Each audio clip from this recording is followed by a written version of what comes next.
الزمالك من غير مدرب ومن غير حارس مرمى بيتعادل 1-1 مع فيوتشر وبيصعد لنص نهائي الكونفدراليه بمجموع الماتشين. نروح للتشكيل. الزمالك بدأ من غير حد في حراسة المرمى، حسام والمسلوسي قلبين دفاع، عمر يمين، فتوح شمال، واخيرا دونجا وشحاته وحمدي، زيزو، شلبي، قدامهم والعياذ بالله الجزيري. فاجئنا فيوتشر وفاجئ جوميز، وعلى عكس ما كنا كلنا متوقعين نزل يدافع رغم انه خسران ماتش الذهاب وانه لازم يسجل جون واتنين عشان يصعد، وده اربك حسابات جوميز ولاعيبه الزمالك اللي فجأة لقى نفسهم مستحوذين على الكوره وسايبين مساحات في ظهرهم، وفيوتشر هو اللي بيلعب على المرتده، قدر يجيب منها ركنيه كان ممكن تبقى عاديه، دول اللي كلكم شفتوه ده. ركنيه بيلعبها جوناثان مباشره في المرمى، بيحصل ايه؟ مظبوط، ال1% اللي المفروض ما يحصلش اصلا، لكن احنا الزمالك يحصل عادي، ولان الزمالك بيلعب من غير حارس مرمى بتخش جول. كان باين قوي ان لاعيبه فيوتشر من قبل ما الكره تتلعب ان هم واقفين قصاد عواد عشان ما يخرجش، وعشان هي تتلعب يا اما في ال6 ياردة او تتلعب في الجون، بس لعيبه الزمالك ما شافتش ده، ومفيش واحد كلف خاطره انه يروح ويقف قصادهم ويبعدهم عن عواد، ولا عواد كلف خاطره انه يبعدهم عنه، والكره بتتلعب فعلا في اتجاه الجون، ولان لعيبه فيوتشر واقفه قصاد عواد ما قدرش طبعا يخرج ولا انه ياخدها. كانت النتيجه ايه؟ جون من ركنيه. وصلنا لان الزمالك بقى يجي فيه جون من ركنيه مباشره، ركنيه مباشره. 1-0 لفيوتشر، والماتش بيبدا باوسخ سيناريو ممكن نبدا بيه. بيجي لنا فاول في اخر الشوط بتتلعب، بيحصل دربكه بتروح لحسام عبد المجيد اللي بيشوطها في الجون، بيطلعها عاطف قبل ما تخش الجون، وبيخلص الشوط الاولاني على كده 1-0، وفيوتشر محتاج جون واحد بس عشان يتاهل، والزمالك ورغم استحواذه على الكوره ولكن ملوش اي هجمات خطر. بدأنا الشوط الثاني بنفس التشكيل، والحقيقه انا مش قادر افهم ازاي جوميز شاف ان التشكيل ده ممكن يكمل من غير تغييرات. نزلنا ماسكين الكوره ضاغطين ولكن استحواذ سلبي، مفيش فرص ومفيش اي هجمه نقدر نقول اللي كان ممكن نسجل منها. جوميز اخيرا بيفهم ان شلبي والجزيري ما ينفعش يقعدوا في الملعب اكتر من كده، وفعلا بيخرج الجزيري وبيخرج شلبي وبينزل سامسون ومهاب ياسر، وفعلا التغييرات بتجيب نتيجه، وباص معلمه من شحاته في نص الملعب يدي لمهاب ياسر اللي بيلعب مع احمد حمدي 1-2 عشان تخدمه وتعدي، ويحطها بوش رجله 1-1 عشان نرتاح ونهدى شويه بدل ما احنا قاعدين على اعصابنا. بعد الهدف كملنا سيطره واستحواذ، ولكن وقع مننا احمد حمدي. برضه المجهود اللي عمله في الماتش كان قوي، والبدني بتاعه لسه مش جاهز 100%، فجوميز بيخرجه وبينزل زياد كمال. بعدها جوميز بيعمل تغييره لتضييع الوقت، بينزل الزناري مكان دونجا اللي بيلمس الكرة بايده في مكان خطر وبيلبسنا فاول كان ممكن يقلبها غم، ولكن ربنا ستر. وبيخلص الماتش على كده وبيصعد الزمالك لنص النهائي، ولكن لسه في كلام كتير قوي محتاجين نقوله. اولهم حكم الماتش اللي اوسخ من كده مفيش ومش جديد عليه، انتوا عارفين الحكم ده ضربة جزاء 100% لزيزو، لا هو هنا ولا الفار هنا، ولكن الحمد لله ربنا ستر. ده غير الفاولات العكسيه اللي على طول يحسبها كل صفاره لمصلحه فيوتشر، واحنا لعبتنا تتضرب وتتسحل عادي ولا كانه شايف حاجه.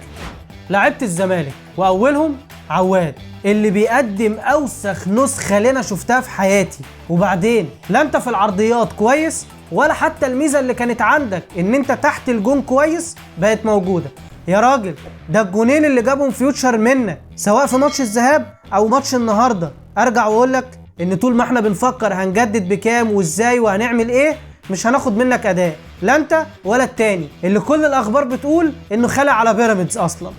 حسام عبد المجيد النهارده كان كويس، وبصراحه هي كده كده مش فارقه سواء كان كويس او كان وحش، احنا اتفقنا ان احنا كده كده لابسين. المسلوسي زي ما هو راجل نخوه شايل دفاع الزمالك كله لوحده على كتافه.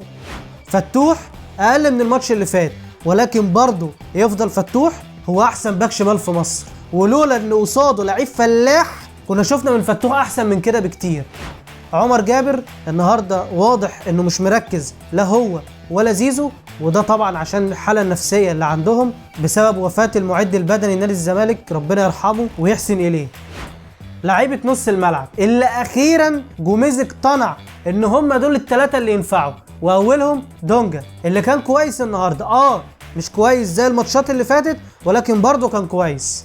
طبعا حبيب قلبي عم الناس اخوه الصغير شحاته اللي اخيرا حسسنا ان نص ملعب نادي الزمالك قوي، في واحد بيجري في المساحات وبيقطع وبيتحرك كويس وبيباص الكرة لقدام كويس. ربنا يحميك يا ابني وانت لسه صغير وان شاء الله تكمل. نروح بقى لحمدي اللي عمل لنا دماغ النهارده، واحنا كده كده بنحب اللعيبه دي، وربنا كرمه بعد ما كانت الكرة كانت مع عندها وقدر يسجل لنا جون التعادل النهارده. كمل لانك لعيب كويس قوي ومتأسس حلو قوي، وان شاء الله تعمل معانا شغل عالي، لان نوعيه اللعيبه اللي زيك هي دي اللي بتنفع معانا. نروح بقى لحبيب قلبي مصطفى شلبي الشهير بالونج الفلاح. يا ابني انا والله العظيم على اخر منك، لا انت وقفتك صح ولا انت بتضم لجوه ولازق في الخط وقافل على فتوح، ومعرفش انت بتلعب ليه. لا معلش، انت بتلعب عشان احنا كده كده لابسينك، ما احنا ما عندناش غيرك. نروح بقى للي هيموتنا وهيقضي علينا ان شاء الله باذن الله قبل ما نلحق نمشيه. بالله عليك ايه اللي انت طمعان فيه عشان تبدا بيه؟ ممكن بلاش الجزيري تاني عشان انا على اخري. وادينا شفنا سامسون النهارده، ما بقولكش انه مهاجم فتاك وانه ملوش حل وانه لازم يقعد في الزمالك، لا انا بس بقولك انه اكيد احسن من الجزيري. خلي سامسون وخلاص، كده كده التلاتة عمي، يبقى سامسون على الاقل هو بيضغط بيتحرك بيبصيله باصتين بيعمل شويه ضغط على المدافعين، اي حاجه كده بيحلل بيها اللقمه. لكن التاني ده مفيش خالص. مهاب ياسر بصراحه الواد لما نزل عنده لمسه، مش خايف، رايق كده في لعبه حتى وان كان لسه بدري عليه. ولكن ده يخليني اسال، هل جوميز فضل مقعده كل ده لحد ما يجهز ويظهر قدامنا كويس، ولا هو مقعده ولما شيكابالا اتصاب وما قداموش غير انه ينزله فنزله؟ لان بصراحه بدات اشك في قناعات جوميز. زياد كمال واضح قوي انه مش جاهز، فمش هتكلم عليه كتير، لما يجهز وياخد ماتشات نبقى نحكم عليه. اخيرا جوميز اللي كل حاجه كانت كويسه وحلوه من ساعه ما بدا اختفت من يوم ماتش الاهلي. التنظيم اللي كان بدأ بيه واللي كان كويس جدا وبيتحسن، وقفة اللعيبة في الكور الثابتة، وقفة اللعيبة في الملعب، واللي كانت باينة قوي في ماتش صعب جدا زي نهائي الكاس قصاد الاهلي، كل ده من بعد ماتش نهائي الكاس وهو اختفى. الوقفة بقت غلط، المساحات كبيرة، عشوائية، عدم تمركز صحيح في كل الضربات الثابتة اللي علينا، كل حاجة الراجل كان عملها اختفت. انا بقى بصراحة ما بقتش عارف الراجل ده كويس ولا وحش، بس الاكيد انه لسه ما قدمش اي اماره تقول انه مدرب يستحق انه يكمل على الاقل الموسم الجاي، لان كده كده خلاص احنا لابسينه، احنا في نص النهائي والدوري احنا في معمعه، فاحنا اكيد مش هنغير دلوقتي. جمهور الزمالك اللي الفرقه دي بتكسب بفضل ربنا سبحانه وتعالى وبفضلهم، بيحضروا كل ماتش وتشجيع من نار يحرك الصخر. شكرا ليكم ودايما على العهد، وان شاء الله باذن الله نكون كلنا موجودين يوم ما نرفع البطولة.